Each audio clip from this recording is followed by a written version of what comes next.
Today at Manchester Theatres, I am with the much sought after choreographer and director Ben Duke, whose work is being toured with Rambert at the moment in their latest show, Death Trap. It is a joint production with Theatre de la Ville and it is coming to the Lowry from the 18th of April. Now, we know that Rambert are this company who love to break dance boundaries, are innovative and daring, as is Ben with his other company, his work with Lost Dog Company, where he is co-founder and artistic director. Now, their work has won so many awards, including shows such as Ruination, It Needs Horses, Paradise Lost, and for which Ben also won the National Dance Critic Award for Outstanding Male Performance. Other work includes shows such as Fireside, Kin, and A Tale of Two Cities, which I saw at the Lowry, and it was absolutely fabulous. But today we are here to talk about Death Trap. So thank you for joining us, Ben. Thank you, Karen. Thanks for having me. Thank you. So Death Trap, it is going to be made up of two different pieces. We've got Goat and we've got Cerberus. So first of all, can you tell us about Goat, this Olivier-nominated piece of work, and what it's all about? Because it was formed not long after the terrorist attacks on London Bridge, wasn't it? Yeah, that's right. So I had an idea to make a piece inspired by Nina Simone's music, inspired in fact by a particular recording of her singing a song called "Feelings" at the Montreux Jazz Festival, which is this amazing recording, this amazing performance, and I wanted to kind of use that as the kind of heart of a piece of work. But yeah, you're right. We came into rehearsals on the Monday, and I think the Saturday there had been the kind of van attack on London Bridge, and London felt like a very strange city with police everywhere and concrete bollards blocking all the roads and the bridges around Rambert, because Rambert's buildings just on the south bank of the Thames. And it was very odd to kind of have this idea and then to come into a room and to not somehow talk about what had happened and how everyone was feeling about that. So it felt like that kind of filtered into the work and became part of the work, and the work turned into a version of the Rite of Spring, which tells the story of this idea, which tells the story of a community in crisis that decides to sacrifice someone as a way of bringing spring, as a way of kind of getting spring to come back, so coming out of winter. And it felt a bit like we were in this place of, what do we do as a group of dancers? How do we comment? How do we feel? How do we make a difference? How do we respond to an event like this? And it felt like we do what we do, which is we make something that's hopefully comments, but is also entertaining, that's also touching. And that's how we began that process. And so it turned into this thing that was had Nina Simone's music as the emotional heart, but was also somehow a response to that particular situation that we all found ourselves in. Yeah, which is one of the things I love about working with dancers and dancers, that it's very it can respond. It's very kind of fluid, and it's very it's of the moment. Yeah, so that was Goat. That was what happened. And the way that you use, I mean, this is from the pieces of work I've seen of yours anyway, it seems to be quite a common theme that we know that you love to play around with, the boundaries of dance and theatre and things like that. But there's this level of humour that you somehow manage to bring to dark situations without ever mocking them or taking them for granted. And you find the humanity in it because there are real life moments. And through this one, I think you do it with the reporter. So tell us a little bit about that and how you've managed to weave that in there.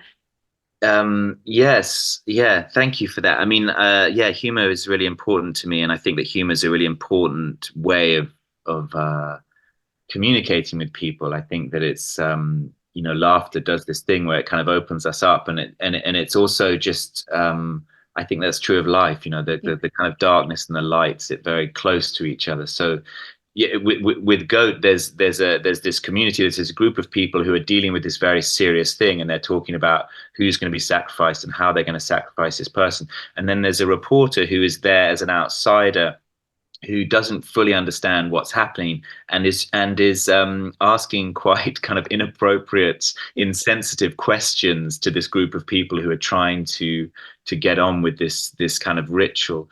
So yeah, the reporter is the way of kind of providing humor in which I suppose is a bit of a comment on that press intrusion, but it's also this thing of like we're constantly looking for comment and words.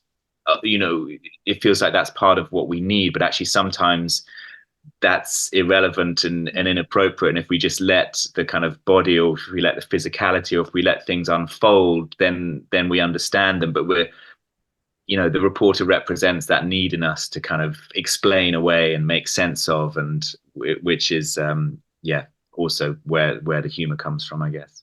And you use brilliant storytelling techniques as well. It is a dance show at the heart of it, but we've got all these different things. So you, again, with the journalist, you're using a live feed in this, aren't you, as a storytelling technique? So how does that play into the intricacies of what you're able to show with dance and emotion and things like that?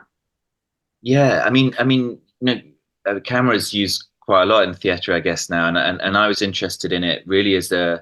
There were two things. I was interested in that kind of close-up thing that you can achieve with the camera. So suddenly you zoom right into someone's face, and that kind of, I don't know. It's almost like it provides a little window into their thoughts or whatever. It takes us right in.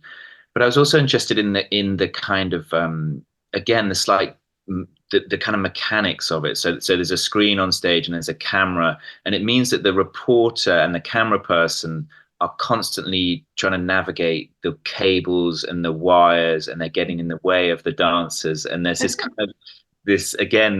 of intrusion of technology in amongst this thing, which was interesting to me. So it was there as a way of setting up very clearly the idea of a reporter and a kind of media presence, but it was also there as a physical obstacle for everyone to deal with. Yeah. It's Yeah. so clever. And then the second piece is Cerberus. So this is your own version, let's say, of the mythical story. Now, I've seen this piece. It is fantastic. It's like nothing I've ever seen before.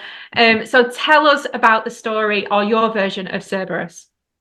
So Cerberus came again. It felt like a bit of a response to a kind of situation, and we had quite a short amount of time to develop Cerberus. So sometimes that means that my usual process is to come in with some ideas and to offer things to the dancers. And for some reason, we landed on this very simple idea of kind of crossing the stage. And so going from the left-hand side of the stage to the right-hand side of the stage. And it seemed like a very simple idea, but it really kind of spoke to me again because of the amazing things that the Rambert dancers offer, that often you're looking at people on stage and somehow they're offering you something of themselves. They're offering you stories from their lives, even if it's not verbal stories, they're offering these kind of physical things that are part of them.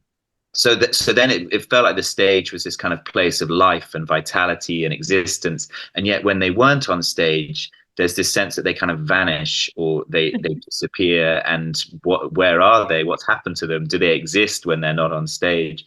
And so that became this idea then of a kind of death, like a vanishing. So they vanish off stage. The right hand side of the stage, which the dance is called stage left. So they vanish off stage left, and then that's a kind of a death, and they've accidentally gone into the underworld. So it's about a character who vanishes, who we think maybe has died, or maybe they've just gone to the dressing room. We're not entirely sure. And then there's another character who is then trying to find them, which is a version of the myth of Orpheus and Eurydice. She goes into the underworld, and Orpheus goes to try and retrieve her. So it was playing with, again, what felt like quite a simple idea, but then that took us into, I guess some more profound thoughts, some darker places, but still with a sense of humor, I think. Well, yeah, there's a definite sense of humor. I mean, you've mentioned there the person trying to find a friend. I mean, I don't want to give too much away, but they come on and I get it. You're just breaking boundaries all the time. So you break that fourth wall. You're talking directly to the audience, Mm. which, okay, you can go, okay, except you're not, because that person then needs a translator to talk to the audience. It's just brilliant. I mean, where do your ideas come from? Well, thank you. I mean, it again, it feels like it's a response to that, yeah, to those people. Often so much comes from them. So that piece began working with, amazing performer Antonello, who's Italian, and he comes there and he's talking, and then it just made sense to me that he would be, in a stressful situation like that, kind of talking to us in his language, and then suddenly realizing that most of the audience don't understand. So then there's someone who's translating. It was a slightly kind of nightmarish scenario, I suppose. Imagining yourself on stage suddenly Yeah. having to explain what's happening, and yeah, but and also those things happen, and yeah, if they make us laugh in the studio, then it's often a good sign that we should try and put it on stage. Yeah. And talk to me about the rope, because there's this idea of a rope throughout where the different people are kind of tethered together. And when I watched it, everyone kind of had a different take on what that rope represented. So I'm curious to know, is that your intention, that everyone takes what they feel from it, or did you kind of have something in mind with it? Um, I think I like it when people find their own version of it. It seems, yeah, I kind of like that about dance in Yeah. general, that it provides space and that people can make sense of it in a way that works for them. I guess, yeah, I mean, probably for me, there were lots of thoughts around the rope, and initially it felt like a kind of yeah, almost like an irresistible force. So this kind of endless thing that just was pulling them across. But then as soon as we started working with the rope, it becomes this other thing, like an umbilical cord, or like That's something what I thought, yes. like, yeah. So you kind of, again, images arise when Yeah. you've actually got the thing in the space, and when you see how the dancers are kind of working with it. And yeah, I'm happy for the rope to mean lots of different. And finally, before we let you go, the when you're working from like on a new piece like that, and you've got, so the music for this, it's very percussive. There's like a heartbeat throughout it. Is it a collaboration between your ideas for dance and the music merging at the same time, or do you like to have an idea and get the music written around that, or hear the music and write to the music? It feels like it varies from piece to piece. I mean, with this, I was very lucky to be able to work with Romana Campbell, who's the percussionist on stage. So that meant that lots of that process was quite organic and could happen in the room, which is probably my favorite version. And then there were bits of music that we brought in and we were working with as well. So sorry about that. What's that making noises then? So there was so with Cerberus there was a kind of mixture of having that live performer, and then there was certain bits of music which I think yeah, the Monteverdi, which is played at the end, had kind of existed from was there from quite early on, I think. um, and often then you're just trying things out. So there's a sense, as we've spoken about, of the kind of drive in that piece, and this relentlessness, Mm. and then certain music kind of fits that, or helps with that idea. Yeah, so Cerberus was kind of mixture, I think, with the music. They are brilliant, brilliant pieces. It is dance like you have never ever seen it. I urge everybody to go along. It's at the Lowry, Death Trap, containing two pieces, Goat and Cerberus, by the fabulous Ben Duke, from the 18th of April. So go along. You will be blown away. Thank you so, so much for your time today, Ben, and all the best with the rest of the tour. Thank you. Thank you, Karen. Way out in the wilderness, a cold coyote calls. Your eyes fix on the shotgun that's hanging on the wall. Summer breeze is blowing around.